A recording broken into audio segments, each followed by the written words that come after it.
Hello, നമസ്കാരം. ഏകദേശം 10ാം class എത്തുമ്പോഴാണ് മിക്ക കുട്ടികളും ഒപ്പിനെക്കുറിച്ച് ആലോചിക്കുന്നത്. വളരെ മനോഹരമായ രീതിയിൽ നാം ഒന്ന് ഡിസൈൻ ചെയ്യും നമ്മുടെ ഒപ്പ് എങ്ങനെയാകണം എന്നുള്ളത്. പിന്നീട് കാലത്തിൻ്റെ പുരോഗതിക്കനുസരിച്ച് നമ്മുടെ ചിന്തകളിൽ ഉണ്ടാകുന്ന മാറ്റങ്ങൾക്കനുസരിച്ച് ആ ഒപ്പിനെ ഒന്ന് കൂടുതൽ മനോഹരമാക്കും.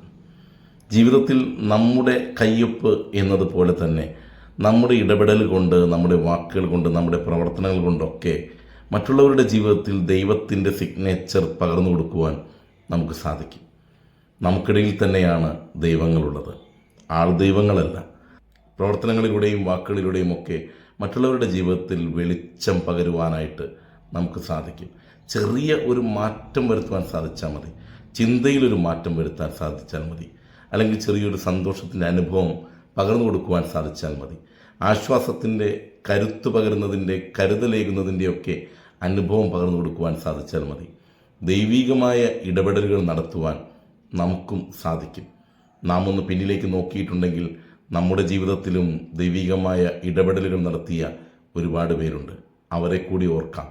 ഒപ്പം നമുക്കും ദൈവത്തിൻ്റെ സിഗ്നേച്ചർ പതിപ്പിക്കുവാൻ അവസരങ്ങൾ ഉണ്ടാകട്ടെ, അങ്ങനെ സാധിക്കട്ടെ എന്ന് സ്നേഹത്തോടെ ആശംസിക്കുന്നു. നേരുന്നു. ശുഭദിനം.